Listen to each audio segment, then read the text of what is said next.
T20 cricket में, ख़ास तौर से मैं T20 की बात कर रहा हूँ, इसमें कोई भी फास्ट बॉलर हो या स्पिनर हो, ये कितने मोहताज हो जाते हैं विकेट के, पिच के? देखिए, अगर आपके पास कोई ट्रिक्स एंड ट्रेड्स नहीं है आपके बॉलिंग में, देन आप मोहताज, आप नेचुरली आपको पिटाई लग गई होगी। Because why I am saying is T20 एक फॉर्मेट है जो आपको पता चलेगा कि ये बैट्समैन मारना है, he is going to go behind you, आपको मारेगा। तो आपके पास बैक ऑफ द हैंड, आपके पास वो जैसा फास्ट बॉलर को डेप्थ यॉर्कर्स नहीं है, या back of the hand lower ones नहीं है, या नहीं तो कटर नहीं है, ऑफ स्पिन है ना, तो फिर बैट्समैन जैसा कल ट्रेविस हेड जैसा मारे तो ये बॉलर्स को 100% मार लगेगी। और सेम वैसा स्पिनर्स के लिए भी, अगर उनके पास जैसा युवेंद्र चहल है जो एक थिंकिंग बॉलर है T20 के, वाइड आउट सीधी ऑप्शन फ्लाइट करते हैं, वो फ्लिपर यूज करते हैं, आजकल एक नया बॉल जो है स्लाइडर बॉल डालते हैं। तो he has learn the tricks and trade off T20। अगर ये बॉलर नहीं सीखते हैं ये सब T20 फॉर्मेट में तो मुश्किल हो जाएगा। चलिए अब आज के मैच की बात कर लेते हैं। आज बड़ा कांटे का मुकाबला और दोनों ही टीमें टॉप पर चल रही हैं, नंबर 1 नंबर 2 पॉइंट टेबल के हिसाब से।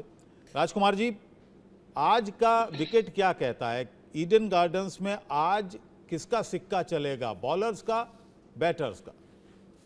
नहीं, देखिए, बल्लेबाजों का ही, दोनों ही टीमों में बहुत स्ट्रांग बैटिंग लाइनअप है। और साथ साथ अबुल, मैं ये भी कहना चाहूंगा कि दोनों टीमों के पास अच्छे गेंदबाज भी हैं, तो एक बहुत शानदार मुकाबला देखने को मिलेगा। अगर आप इधर की बात करें तो यहाँ पर चहल हैं, अश्विन हैं, ट्रेंट बोल्ट हैं, वो एक और फास्ट बॉलर हैं उनके, तो उधर आप देखें वहां पर सुनील नारायण है, रसल है, तो एक बड़ा ही कांटे का मुकाबला मुझे उम्मीद है कि आज का होगा। और ज्यादा उम्मीद मुझे ये है कि जिस तरह की क्रिकेट राजस्थान रॉयल्स खेल रही है तो उनका पलड़ा जरूर भारी होगा। सुनील, आप क्या मानते हैं? किस तरह का विकेट रहेगा, किस पर नजर रहेगी सबसे ज्यादा आपकी?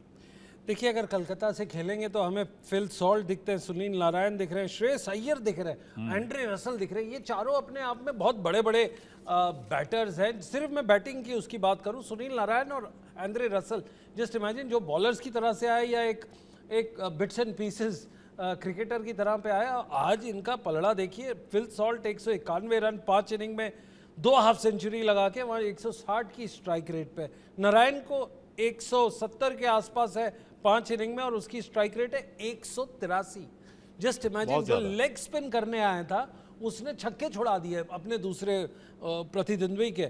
श्रेयस अय्यर 130 रन, चलिए कप्तान है, घर का बंदा है, खेल चुका है, स्ट्राइक रेट उसकी भी 120 है।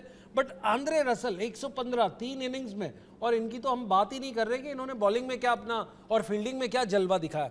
तो कोलकाता थोड़ा सा हैवी है, बट राजस्थान रॉयल्स, मैं पिंक पहना हुआ हूँ क्योंकि मैं दिल्ली तौर से उसको सपोर्ट करता हूँ राजस्थान रॉयल्स, क्योंकि उनकी स्ट्रैटेजी अच्छी है, क्योंकि उन्होंने ये छोटे छोटे प्लेयर्स लेके बड़े रोल दिए हैं, क्योंकि उनके पास वो कप्तान है जो हिंदुस्तान कभी ज़्यादा खेलता नहीं है। पूरे अपने 15 साल 10 साल के करियर में कुछ ज़्यादा नहीं खेला हिंदुस्तान, बट उसने बहुत अच्छा काम करके अपने रिसोर्सेज को लिमिटेशन में बहुत अच्छा काम किया जी बैटिंग में।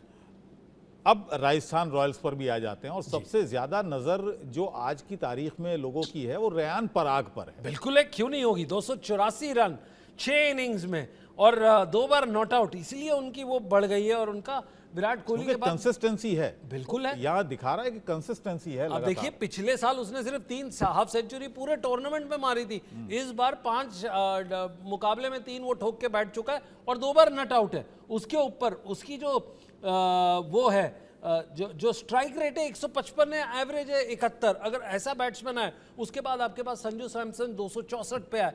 मैं तो कह रहा हूँ ये आईपीएल तो एक ठीक है, हमको तो इसको एज अ विकेट कीपर का एक टॉस एंड टर्न करके देखना चाहिए।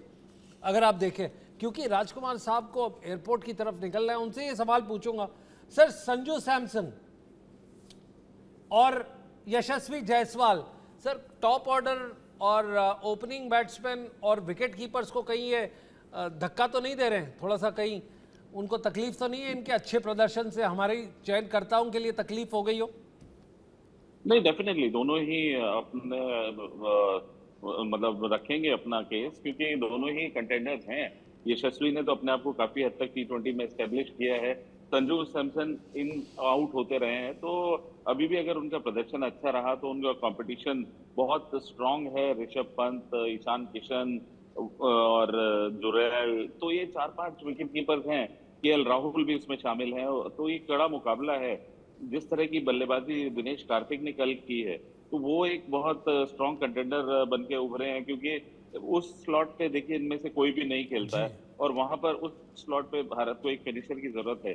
भारत ने पहले उन्हें ट्राई किया, अनफॉर्चुनेटली वो सक्सेसफुल नहीं हुए थे, लेकिन अब जिस तरह की वो बल्लेबाजी कर रहे हैं तो कहीं ना कहीं सेलेक्टर्स उनके बारे में भी सोचेंगे। लेकिन जहां तक संजू सैमसन की बात है, वो एक क्लास प्लेयर हैं, यशस्वी ने दिखाया है कि उनमें बहुत प्रतिभा है, तो कुल मिला के दोनों स्ट्रॉन्ग कंटेंडर हैं।